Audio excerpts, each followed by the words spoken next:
나는 그날 밤 동생의 목을 조르려고 손을 뻗었다. 피가 섞인 비가 창문을 두드리는 소리 속에서 그의 눈동자가 내 안의 모든 증오를 삼키려 애썼다. 하지만 나는 멈췄다 하니 그 순간 공포가 나를 멈추게 했다. 왜냐하면 그놈이 내 인생을 파괴한 유일한 가족이었으니까. 14년이 흘렀다. 서울의 번잡한 거리에서 우연히 마주친 그 얼굴은 여전히 나의 악몽이었다. 형, 나 이제 돌아왔어. 용서해줄래? 그의 목소리가 떨렸다. 나는 웃었다. 용서. 그건 내가 14년 동안 꿈꿔온 마지막 복수의 일부였다. 그날 우리 가족은 완벽했다. 아니, 적어도 그렇게 믿었다. 2000년대 초 서울 강남의 아파트에서 아버지는 대기업 임원으로, 어머니는 유치원 교사로 평화로운 나날을 보냈다. 나는 장남으로서 20살의 나이에 대학생 신분으로 미래를 꿈꿨다. 그리고 동생, 민준. 16살, 아직 고등학생이던 그놈은 가족의 보배였다. 영리하고 매력적이며 항상 웃는 얼굴로 주변을 밝혀주었다. 하지만 그 미소 뒤에는 독이 숨어 있었다. 나는 그걸 몰랐다. 아니, 모르고 싶었다. 어린 시절부터 우리는 서로를 지키는 형제였다. 아버지의 엄격한 교육 속에서 민주는 나의 그늘 아래서 자랐다. 형, 너처럼 되고 싶어. 그는 항상 그렇게 말했다. 학교에서 괴롭힘을 당할 때 나는 그를 위해 싸웠다. 밤늦게 공부할 때 나는 내 노트북을 빌려주었다. 우리 어머니는 너희 둘은 하나야 라고 웃으며 말했다. 그 말은 우리 가족의 모토였다. 하나, 하지만 그 하나는 결국 산산조각 났다. 사건은 2011년 여름 갑작스럽게 터졌다. 나는 25, 직장 입사 준비로 바빴다. 민주는 이제 19, 대학 입시를 앞둔 나이였다. 아버지의 회사가 위기에 처했다. 재정난으로 파산 직전, 아버지는 밤낮 없이 출장으로 사라졌다. 어머니는 스트레스로 병원 신세가 되었다. 집안 분위기는 무거웠다. 그때 민준이 변했다. 그는 더 이상 웃지 않았다. 대신 밤에 몰래 전화기를 만지작거렸다. 누구야? 내가 물으면 친구들이라고 대답했다. 나는 의심하지 않았다. 형제니까. 그러던 어느 날 아버지의 회사가 무너졌다. 빚더미에 앉은 우리 가족은 강남 아파트를 팔아야 했다. 서울 외곽의 싸구려 원룸으로 이사온 그날 나는 울었다. 민주는 조용했다. 형, 괜찮아.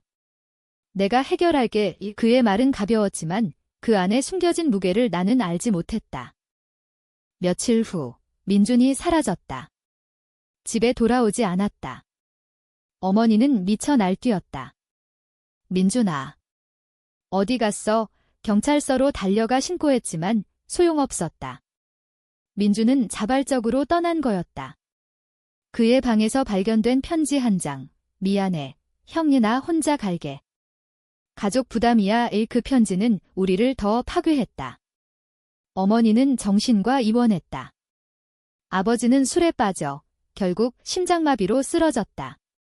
장례식 날 나는 민준을 저주했다. 내가 죽인 거야, 이 새끼야. 나는 복수를 맹세했다. 민준을 찾아 헤맸다. 그의 친구들, 학교 기록, 심지어 소셜미디어까지. 하지만 흔적은 없었다. 그는 증발했다. 그 과정에서 나는 직장을 잃었다. 입사 시험에 떨어진 후 우울증에 시달렸다. 밤마다 악몽에 시달렸다. 민준의 웃는 얼굴이 피를 흘리며 변하는 꿈. 형, 도와줘. 그의 목소리가 귓가에 맴돌았다. 5년이 지나 나는 포기했다. 아니, 포기한 척했다. 서울의 작은 사무실에서 회계사로 일하며 매일 아침 커피 한 잔으로 증오를 삼켰다. 새로운 삶을 꾸렸다. 여자친구도 사귀었다. 지은, 부드러운 미소를 가진 간호사, 그녀는 내 상처를 어루만져 주었다. 과거는 잊어, 오빠의 하지만 잊을 수 없었다. 민주는 내 안에 살아 있었다. 그러던 2016년 겨울 충격적인 소식이 왔다. 어머니가 퇴원한 후 그녀가 내게 말했다. 민준이가 돌아왔대. 하지만 너한테는 말하지 말라고 했어. 어머니의 눈에 눈물이 고였다. 그 애가 잘못한 거야? 내 아버지를. 그 회사 파산에 연루됐어. 나는 얼어붙었다. 민준이. 우리 가족을 파괴한 원흉이? 어머니의 고백은 시작이었다. 민준은 고등학교 때부터 불법 도박에 빠져 있었다. 빚이 쌓였고 아버지의 회사 기밀을 훔쳐 팔아넘겼다. 경쟁사에 정보를 넘긴 대가로 돈을 받았다. 그로 인해 아버지의 회사는 무너졌다. 민준은 죄책감에 도망쳤고 해외로 숨어 살았다. 어머니는 그 사실을 알면서도 숨겼다. 가족이잖아. 용서해야 해. 나는 분노로 떨렸다. 왜 이제야 말해? 어머니는 울었다. 민준이가 돌아와서 내게 고백하겠다고 했어. 그날 밤 나는 칼을 쥐었다. 민준을 죽일 생각이었다. 하지만 그는 나타나지 않았다. 대신 편지 한 통이 왔다. 형, 미안해. 진실을 말할게. 만나자. 나는 기다렸다. 14년의 기다림 끝에 2025년 12월 서울의 카페에서 우리는 만났다. 민준은 변해 있었다. 얼굴에 주름이 새겨진 33살의 남자. 형, 그의 목소리가 갈라졌다. 나는 차가운 미소를 지었다. 어서 말해. 내가 어떻게 우리 가족을 죽였는지. 그의 고백은 폭풍이었다. 형, 나 아버지의 비밀을 알았어. 민준의 눈에 눈물이 고였다. 아버지가 불법 자금을 돌리고 있었어. 내가 그걸 폭로하려 했는데 오히려 나한테 덮으라고 했어. 나는 돈을 받아서 입을 다물었어. 나는 충격에 휩싸였다. 아버지가? 우리 가족의 수장이 범죄자였다. 거짓말이야. 나는 소리쳤다. 하지만 민주는 증거를 꺼냈다. 오래된 USB 드라이브. 그 안에 아버지의 이메일, 거래 기록. 모든 게 사실이었다. 민주는 도박에 빠진 게 아니라 아버지의 강요로 그 길로 들어섰다.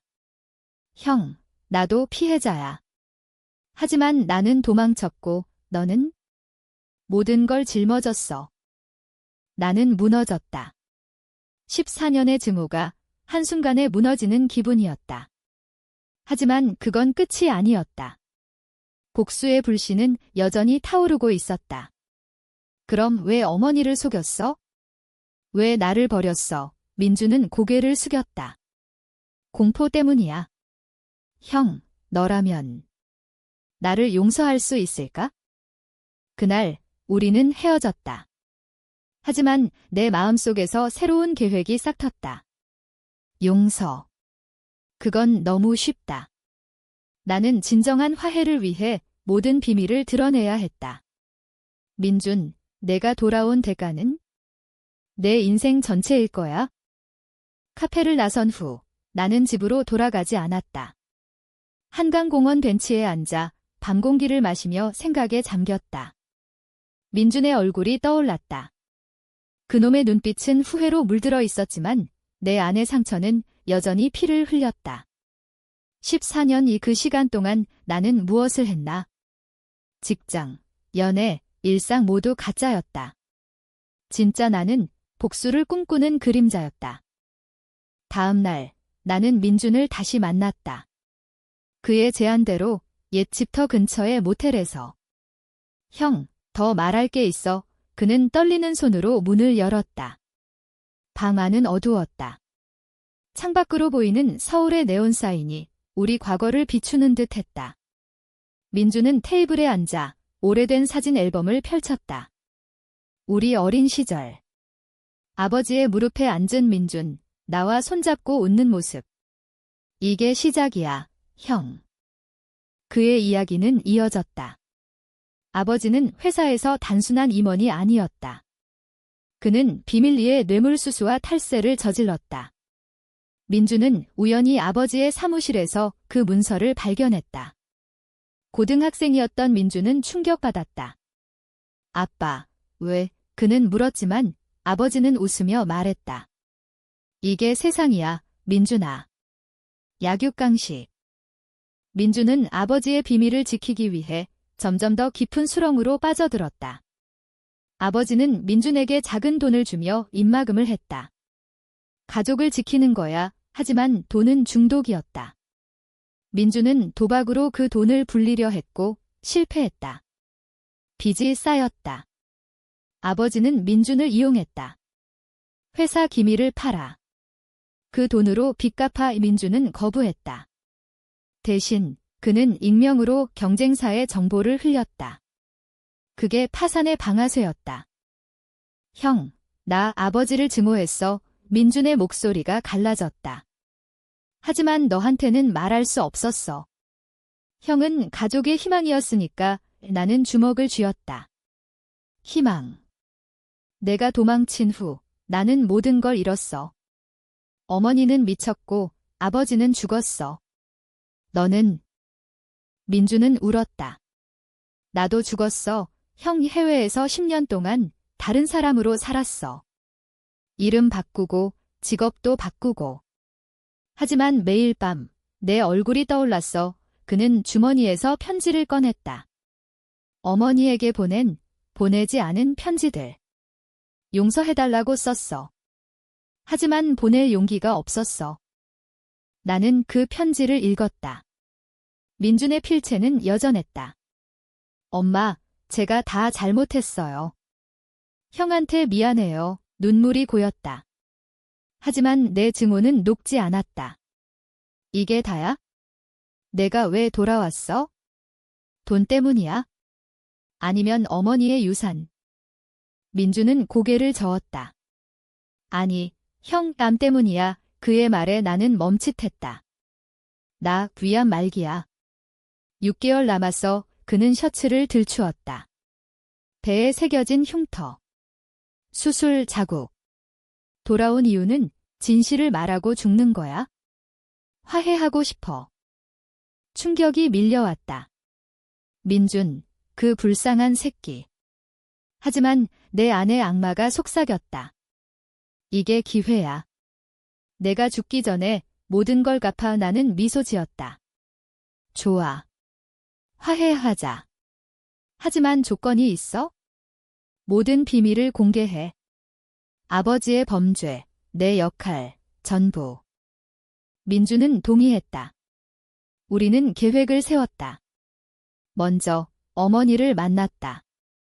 병원 침대에 누운 어머니는 우리를 보며 울었다. 둘 다 의사라 있었구나. 민준의 고백을 듣고 어머니는 무너졌다. 내 아버지가 그런 사람이었어. 그녀는 아버지의 유품 상자를 열었다. 그 안에 숨겨진 문서들, 뇌물 영수증, 은행 거래 내역. 모든 게 사실이었다. 어머니는 용서했다.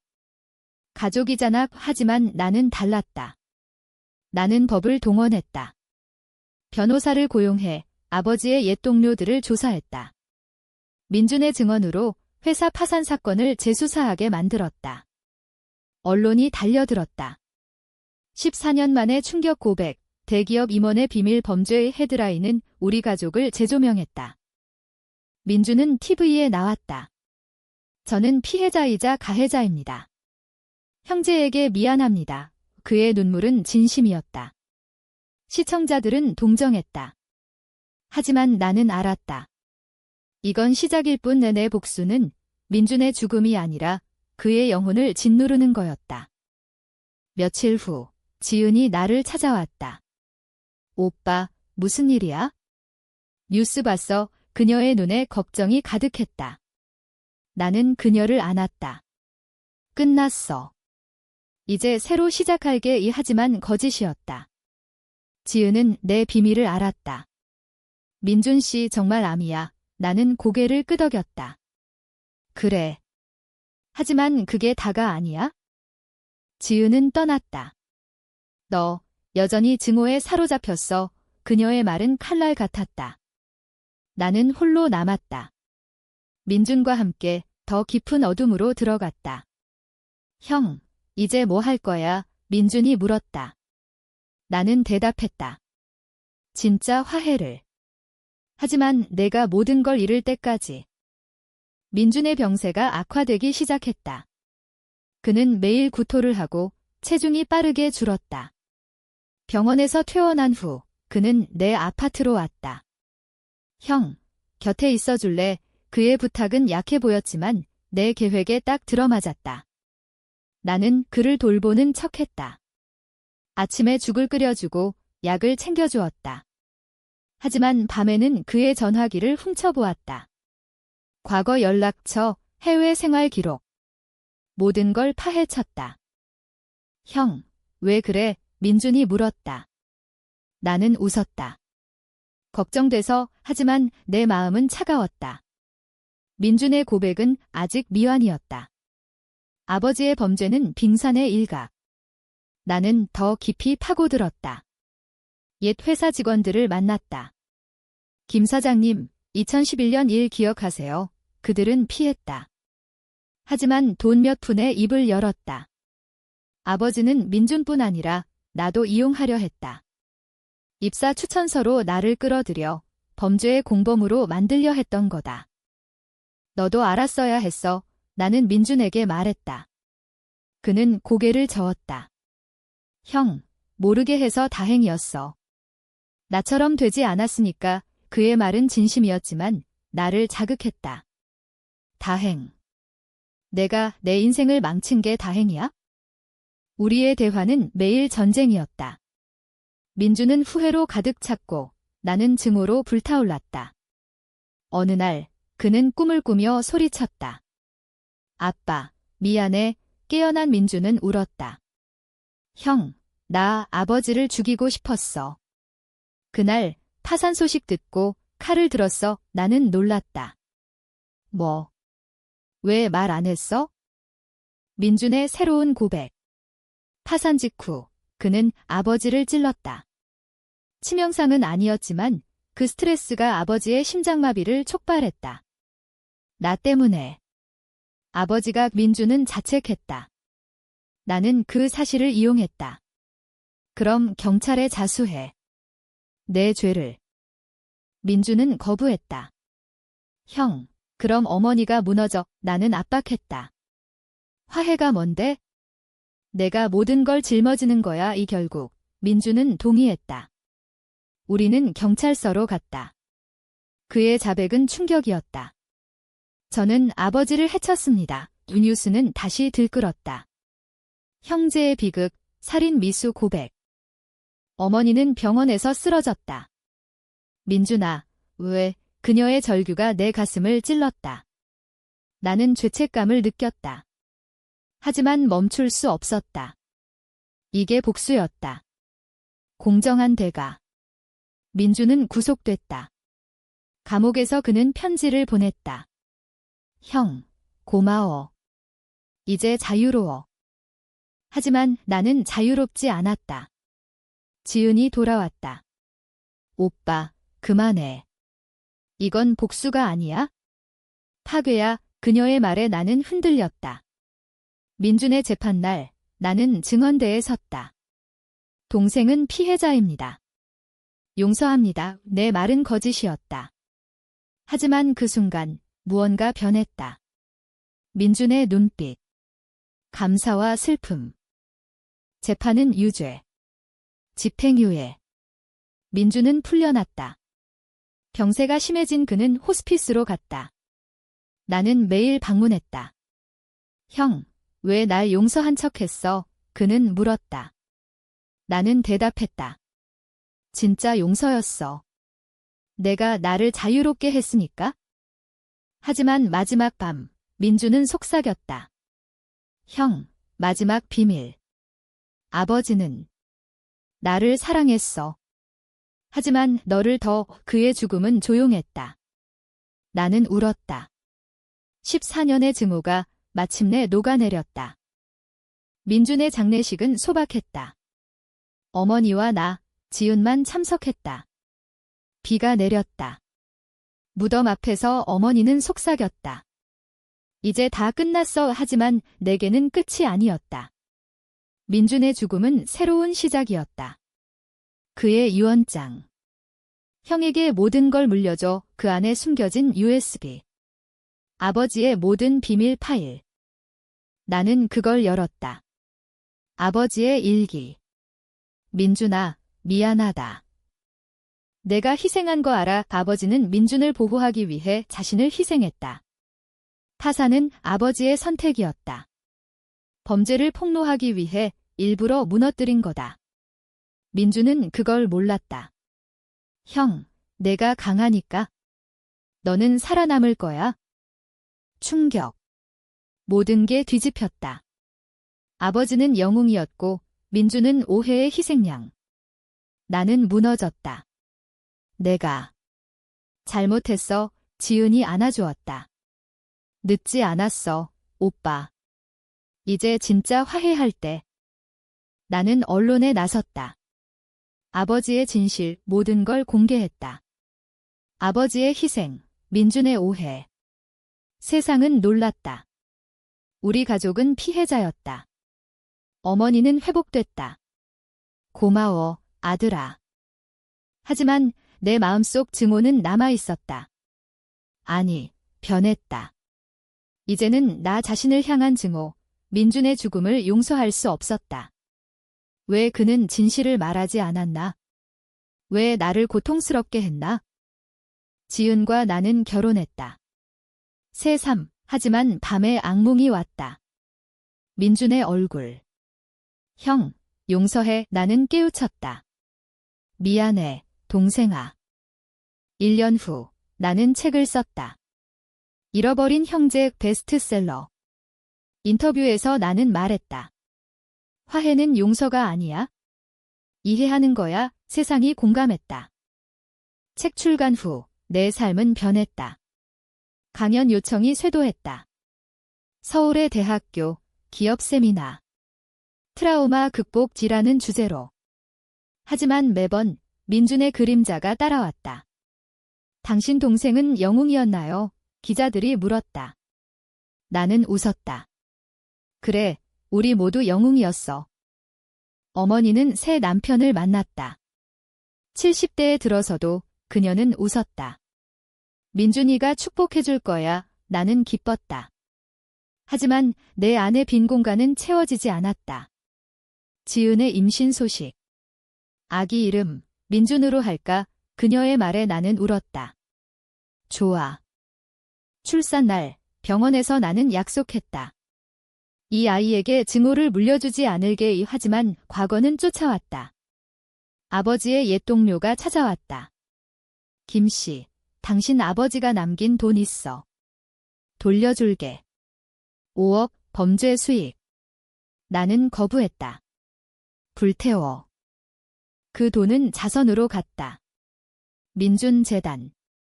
트라우마 피해자 지원. 세상이 칭찬했다. 하지만 나는 알았다. 이건 속죄였다. 어느 날 민준의 옛 친구가 연락했다. 민준이가 남긴 편지 있어. 그 안에 형, 사랑해. 내가 날 용서할 때까지 기다릴게. 나는 무너졌다. 진짜 화해였다. 5년 후 우리 아들 민준이는 5살 공원에서 뛰노는 그를 보며 나는 과거를 떠올렸다. 14년 전의 피 섞인 증오, 이제는 추억. 지은과 나는 행복했다. 어머니는 손주를 보며 웃었다. 마지막 강연. 화해는 시간이다. 그리고 용기 청중이 박수 쳤다. 나는 무대에서 내려와 한강을 걸었다. 바람이 불었다. 동생아, 고마워. 끝. 하지만 삶은 계속된다. 우리 가족의 이야기는 영원한 교훈.